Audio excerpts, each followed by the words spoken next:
माता प्रसाद पांडे के जरिए अखिलेश यादव बीजेपी को कितना बड़ा चैलेंज देने की कोशिश कर रहे हैं। उत्तर प्रदेश की राजनीति में समाजवादी पार्टी के मुखिया अखिलेश यादव ने पीडीए फार्मूले के बाद सोशल इंजीनियरिंग का एक और दांव खेला है। माता प्रसाद पांडे के रूप में एक ब्राह्मण को यूपी विधानसभा में नेता प्रतिपक्ष बनाकर उन्होंने बीजेपी के लिए मुश्किल खड़ी कर दी है। समाजवादी पार्टी मुखिया और यूपी के पूर्व मुख्यमंत्री अखिलेश यादव ने माता प्रसाद पांडे को विधानसभा में प्रतिपक्ष के नेता का दर्जा क्या दिया, यूपी की राजनीति में बवाल मचा हुआ है। सोशल मीडिया पर समाजवादी पार्टी के हाइपर एक्टिव समर्थकों को लग रहा है कि एक ब्राह्मण नेता को सपा में दूसरे नंबर का पद देकर अखिलेश अपने द्वारा ही बनाए गए पीडीए फॉर्मूले यानी कि पिछड़ा, दलित और अल्पसंख्यक से दूर जा रहे हैं, जो पार्टी के हित में नहीं है। पर दूसरी तरफ ऐसे लोगों की भी कमी नहीं है जो ये मानते हैं कि अखिलेश यादव ने ये फैसला लेकर साबित कर दिया है कि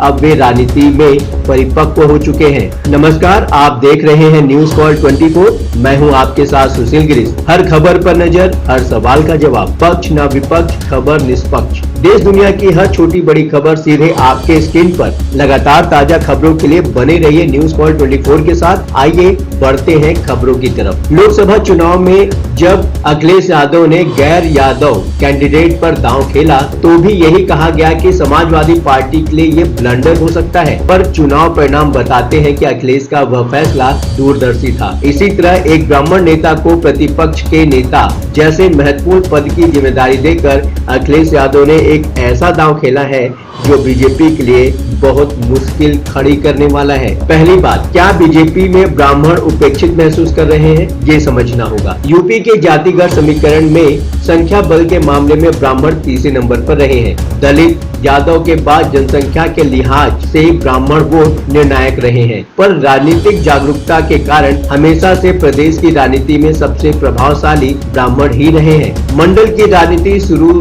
होने के पहले तक प्रदेश के अधिकतर मुख्यमंत्री ब्राह्मण ही हुआ करते थे। कांग्रेस के पतन के बाद ब्राह्मण वोटर्स का झुकाव बीजेपी की ओर गया। यही कारण रहा कि 2014 के लोकसभा चुनाव और 2017 के विधानसभा चुनाव में बीजेपी ने क्रमशः 72% और 80% ब्राह्मण वोट हासिल किए थे। 2022 में यूपी सरकार से तमाम नाराजगियों के बावजूद यह सिलसिला बरकरार रहा, पर बीजेपी में उन्हें वो सम्मान नहीं मिला जो कभी कांग्रेस में मिला करता था। वीडियो में आगे बढ़ने से पहले अभी तक आपने न्यूज कॉल 24 को सब्सक्राइब नहीं किया है तो इसे अभी सब्सक्राइब करें, फॉलो करें, ज्वाइन करें और नोटिफिकेशन में जाकर ऑल का ऑप्शन दबाना बिल्कुल न भूलें। आइए बढ़ते हैं खबरों की तरफ। उत्तर प्रदेश में अब तक बीजेपी के जितने भी सीएम बने उसमें एक भी ब्राह्मण नहीं रहा। अभी तो ये हाल है कि यूपी का मुख्यमंत्री और यूपी बीजेपी अध्यक्ष दोनों ही ब्राह्मण नहीं है। उत्तर प्रदेश की राजनीति में ब्राह्मण बनाम राजपूत के बीच इतनी प्रतिस्पर्धा रही है कि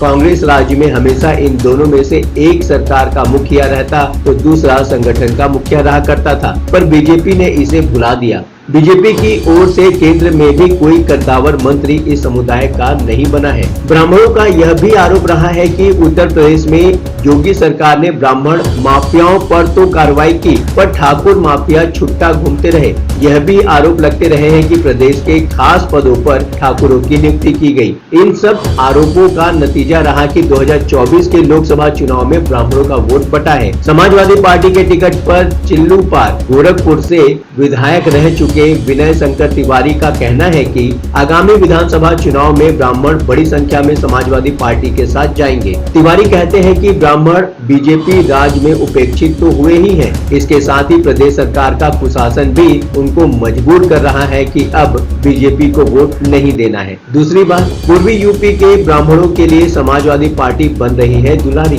2024 के लोकसभा चुनाव में अखिलेश यादव को समझ में आ गया है कि अगर वो ब्राह्मण कैंडिडेट देते हैं तो सफलता की दर बढ़ सकती है। विशेषकर पूर्वी यूपी में ब्राह्मणों को एक साथ लाने में पार्टी को सफलता मिल सकती है। लोकसभा चुनाव में यह स्पष्ट तौर पर देखने को मिल चुका है। बलिया में समाजवादी पार्टी के उम्मीदवार सनातन पांडे के लिए जनता ने पूर्व प्रधानमंत्री चंद्रशेखर के पुत्र नीरज शेखर जो बीजेपी से प्रत्याशी थे उनको भी नकार दिया। मऊ से समाजवादी पार्टी के टिकट पर चुनाव लड़ने वाले भूमिहार ब्राह्मण राजीव राय ने जीत हासिल की। डुमरियागंज में समाजवादी पार्टी के टिकट पर भीष्म शंकर उर्फ कुशल तिवारी को भी अच्छा जन समर्थन मिला, हालांकि वो चुनाव जीत नहीं सके। पूर्वी यूपी के कद्दावर ब्राह्मण परिवारों में दो परिवार, पूर्व मुख्यमंत्री कमलापति त्रिपाठी और पूर्वांचल के कद्दावर नेता रहे हरिशंकर तिवारी का परिवार आज बीजेपी के साथ नहीं है। करीब 3 दशकों तक पूर्वांचल की ब्राह्मण राजनीति की धुरी रहे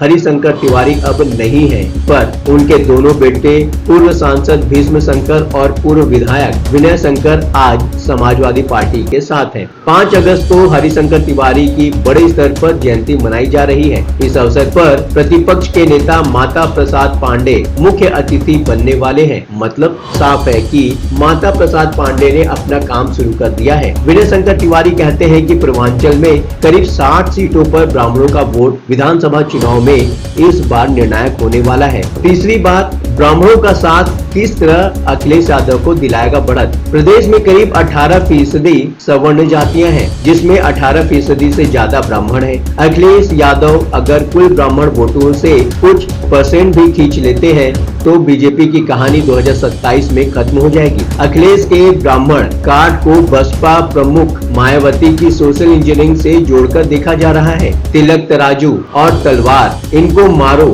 जूते 4 का नारा देने वाली बीएसपी ने 2007 के विधानसभा चुनाव में नया नारा दिया, ब्राह्मण बीन बजाएगा हाथी चढ़ता जाएगा। बसपा को इसका फायदा भी मिला और ब्राह्मणों का बड़ा वोट बैंक पार्टी की तरफ आ गया था। माना जा रहा है कि अब समाजवादी पार्टी की रणनीति भी मायावती के उस वोट बैंक पर टिकी है। उत्तर प्रदेश में जनसंख्या में पिछड़े वर्ग की संख्या 40% है, जिसमें यादव 10 से 12%, कुर्मी सैंथवार 8%, मल्लाह 5%, लोध आते हैं 3% पर, जाट 3%, विश्वकर्मा 2%, गुर्जर 2% और अन्य पिछड़ी जातियों की संख्या 7% है। इसके अलावा प्रदेश में अनुसूचित जाति 22% है और मुस्लिम आबादी 18% है। जिस तरह समाजवादी पार्टी ने कुर्मी पटेल जैसे बीजेपी के कोर वोटर्स ओबीसी जातियों में सेंध लगाई है, उसमें ब्राह्मण वोटर्स भी जुड़ जाते हैं, तो अगले विधानसभा चुनाव में समाजवादी पार्टी को कोई भी टक्कर